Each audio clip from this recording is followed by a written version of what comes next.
Evan Hawk communications console damaged. Minimal functionality. Primary functions offline. Click your left. Okay. So in order to use this console, you will need a computer spike. The number of computer spikes you have listed is in the bottom window of the screen. Use your mouse or arrow keys to highlight one of the responses option below. You can also press a number 1, 2, etc. on your keyboard for select responses. You get a 7, even 10 replies sometimes. Okay, failure.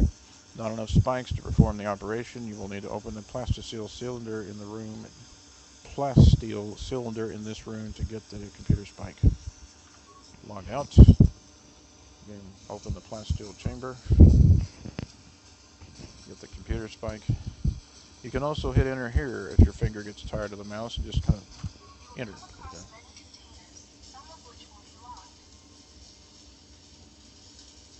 Okay, you will come across Tanger, some of which will be locked. The computer spike you just picked up can be used to access the terminal. Okay, so go to the terminal. Droids have good computer skills. Use less spikes the higher your computer skill. Now we can hack into it with the computer spike. You have sliced into the Evan Hawk cockpit computer. Bypassing the console functions, open containment door. Okay.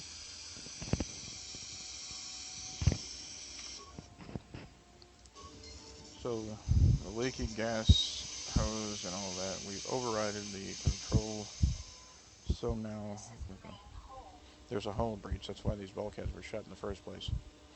They got damaged and nobody knows why, including the unconscious Jedis on board.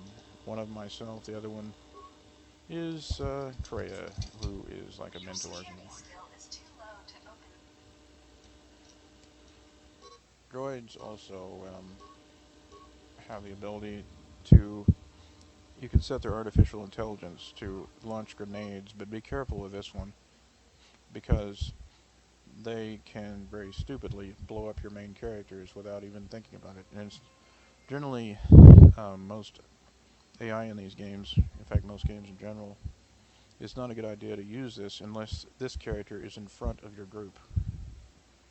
Characters using the grenadier behavior will attack any enemy they see, but will also use grenades against clusters of enemies. Only non-Jedi can use this behavior. Also, demolition skill is important. The damage the grenade does. That's another important use of the demolition skill. So we'll go to pretty decent, I guess, for the first level. Demolition is, I think, based on your intelligence, I think. Yeah, let's see. What is it based on?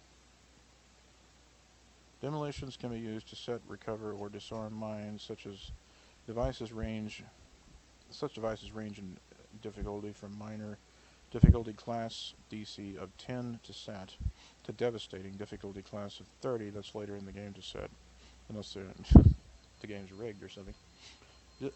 Attempting to disarm the mine adds a +5 to the difficulty class.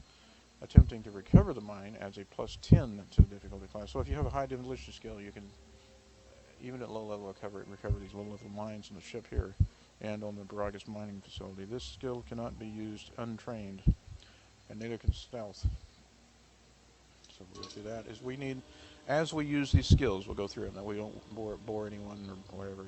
People have the shortest attention span these days. Let's go to the consoles. Evan Hawk Security Console.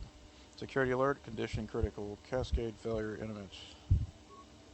Okay, we need computer spikes. Broken droid. Parts. That'll be useful for repairing some of the damaged equipment. Not for repairing droids' life force or whatever it is droids have. It's a different kind of you need a repair kit for that. So let's look at the body over here. There's a knock on. That is that robot that's like a brutalized version of a C-3PO that is an overbearing mother, little bitch boy who thinks he can tell you for your own safety what to do, and he'll injure you in the process if you don't do I'm not do a safety protocol. It's pretty funny, some of the dialogue on the robot, and also on the one that you repair, which is like him, but he's not completely a deadly robot. I haven't played this game in 4 years. It's only what I remember from 4 years ago. This glass door is magnetically sealed. It cannot be opened. So we got our inventory. Parts inventory screen. It shows a list of all the items that are not currently equipped by other party members or companions set at your base. This inventory is shared by the party members. It's kind of like a virtual space-time something where things are just there for, and if you don't actually lose inventory items. If nobody's used them, that's where they go. Okay, we got a shocker arm. The other droid has an interesting gun that we can equip this one with. Then we got some parts and a locker key.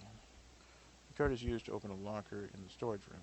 Storage room map section shows the explored areas of the level of your party's location, whatever location it is. In this case, it's the map of the ship's interior. But there's, city, underground base, space station, wherever they happen to be at the time. Okay, so it shows your explored area of the level of your party's location is also contains maps, notes, and destination designating important areas. Some levels, such as city areas, are fully mapped before you explore them. And outdoor areas like forests and farms and stuff like that are very limited, but as you explore them, they will start drawing on your map, and they're a lot bigger. But you can download city maps if the city officials allow you to do so. Okay, the galaxy map, that's in the cockpit. This is the communications console. Room, communications room. This is dormitory, starboard dormitory, storage compartment, exit, security console. This is the main hold. This is Han Solo's ship. That's where they are when Luke and Ben Kenobi are playing chess with Chewbacca. This is the medical room where my character is incapacitated. Cargo hold. For the lockers, we got the key for. And the workbench is in the garage. This area is breached. And when you go here, it'll be open into space, and only droids can go there because they don't breathe air. This is where we are objective. This door is closed. It's a bulkhead. We have to get it open by remote control somewhere and get into the hyperdrive. Let's look at our droid's attributes and special abilities. These are the main attributes. Base for all characters, droid or human. This is the average strength. Well, it's like R2-D2. Isn't much on melee combat. Dexterity 15. It seems like the C-3PO like droids in this game are the ones more into combat. They're the brutal ones, and they're not like C-3PO at all. They're very mean, including the nice one. Okay, so the dexterity. This is pretty cool, actually. 15, and now the odd numbers are not advantageous, except when you use implants. Like for instance, if you have an implant, it gives you a +1 or a +3, and a lot of them do. This is the way it's set up. That's why they have it this way. Then it will go to an even number, and it will give you the advantage. The only time you want odd numbers is if you're using implants or some other strength augmentation, armor, whatever, weapons, bracelets, whatever. Otherwise, you want to keep these numbers even. For instance, a 10 gives you no bonus. A 14 will give you a 2 bonus, but a 15 also is 2. A 13 and a 12 are 1. See? So, even numbers, this is the way 3rd edition rules work for Dungeons & Dragons. I think this is 3rd. It's not 3.5. This is 3rd edition. This game was made in 2004. I think 3.5 came out then, but they didn't have games and computer that went with 3.5 that I know of. Because again, you have the feats and the skills. This is all based on 3.5 Dungeons & Dragons, even though this is a science fiction game. What sets this game particularly apart, this being Star Wars, is force powers. And that wisdom can be used, and charisma for influencing and having an effect on how they work. Explain that as we need to. when we are dealing with consulars like Kreia and people who use powers, and like it's like an equivalent of a wizard class, the consular, using powers rather than using the lightsaber and so forth. This is a group for party section. It's funny they have all these fancy menus. This game uses a lot of solo missions, which I think is kind of crap. It's kind of a cop-out. You spend a lot of time using one character or another, and it kind of defeats the purpose of having a role-playing game, which is supposed to be, as a role-playing game, it's party-based. You control a group of characters, and you play a role of a protagonist or some other entity. In this case, we're playing a role of him, but you know, most of the time you're on solo missions, and that's kind of, I don't know, stupid. It defeats the purpose of having a party. Your parties are to use skills that you don't have to get something done, which may not be always going to be a party member available for certain skills, but that's the challenge of it. Let's go to, so we've got caution, gearhead. Well, obviously these are skill-based. Droids are, these little short ones are skilled at mechanics and computer hacking, infiltrating, and cameras and all operations and all that kind of good stuff. These I never really read, so I'm going to read it right now for the sake of YouTube and myself to even learn what this means. As a droid gains experience, its programming becomes more adaptable to new situations. Now, these are feats you have to choose. They don't become automatic. They don't automatically get these. This allows it to accommodate more sophisticated upgrades. Droid upgrade class 1 allows you to level upgrade items. That means in a human's version of that would be the implants here. So you have to have the ability to have implant level 1 through 3 in order to use those implants. Also, Constitution is involved with implants in this particular game. So if you have a Constitution of 14 or above, you can use most implants. If you have a 12, you're going to be disadvantaged, a little on the feeble side when it comes to certain implants. You're going to be a little bit of a green blood. You're going to choke on your beef broth, in other words. 14 is a pretty good constitution to have in this game. Well, you're a beef eater. So that's an old joke from one of those hillbilly comedians or whatever that I happen to agree with, actually. Let's go to, this is the corridors to go. This goes to the dormitories. You have to open these remote control. So guys, we checked the old one and we got what we needed from her. Then glass doors, bulkheads, in other words. So, let's go to, okay, here we go. You can hear a banging noise coming from the other side of the door to this storage compartment, but the door is sealed shut. It cannot be opened from the outside. Then that means, yeah, when we get through this prologue, that'll be explained. So let's go to, where are we going? Oh, I know where. I need to find my myself here, as the droid. So let's go find me, so that we can fix me, so we can heal me of my wounds or whatever it was, or whatever happened to me, whatever the ship did to when it, or whatever happened to me before I got on the ship, or whatever it was. Yeah. So pack. The med pack can stabilize your condition. Okay, so the med pack will stabilize Fushidek's condition. We will treat injury using the droid as a medical droid and the med pack. Success. You are stabilized. To recover fully, you will require the medical facilities at the Prologue mining station, but you are not in any danger of dying from your wounds right now. I don't know what happens if you skip that subplot mission, but probably nothing, but you get experience doing it. So, I'll say one thing, I'm a little puzzled by the way experience is handed out here. When you do the prologue before patch, I don't know, where's the game patch anyway?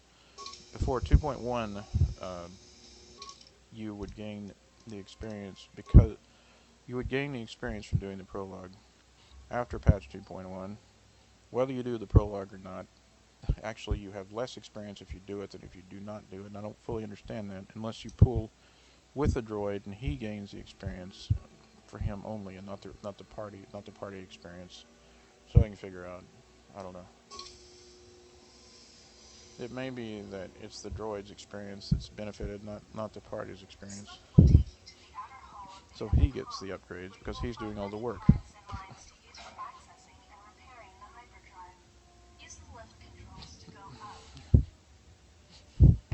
Okay, we're not going to go up until we collect the other droid.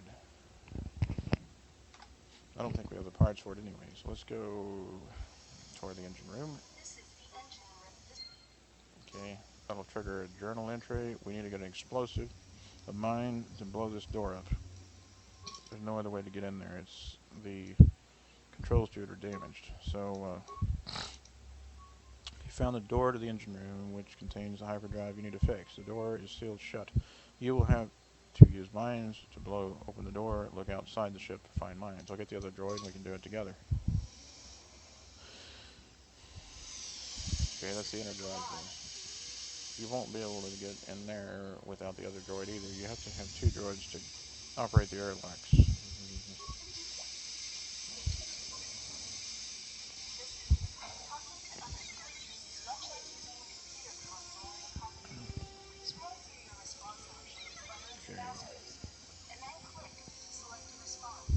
Okay. Some responses may influence how other characters react to you, so choose carefully.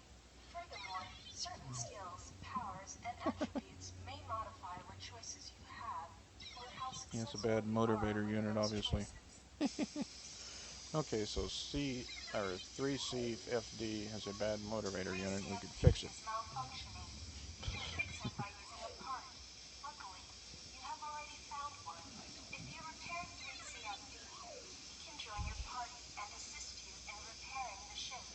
Okay, so this is where some people get confused. You do not use a repair kit when something is damaged to this level, where he's involuntarily moving his head to one side, like he has started the dyskinesia in a droid form. So you actually just you have to use raw materials, parts. Mechanics, you're literally doing a mechanical job of going in and ripping out his circuits and overhauling them to repair them. So we can bind 3C FD. I'll call him Amber because his vision and his so he looks amber and his vision is amber. Okay, so journal entry added.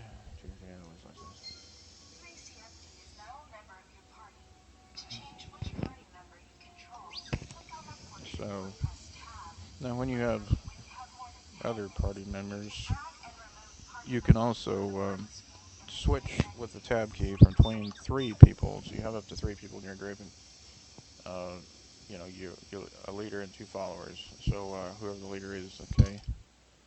He's got the identical abilities to your first droid. Now this guy is ill-fated.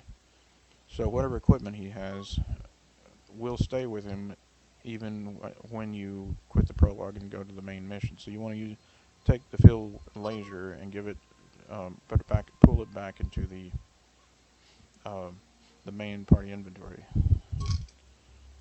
because otherwise you're not going to get it from him when you land on Paragus. Again, he's been disabled and you can't use him as your party member. So. 1 more hour, my time is getting near.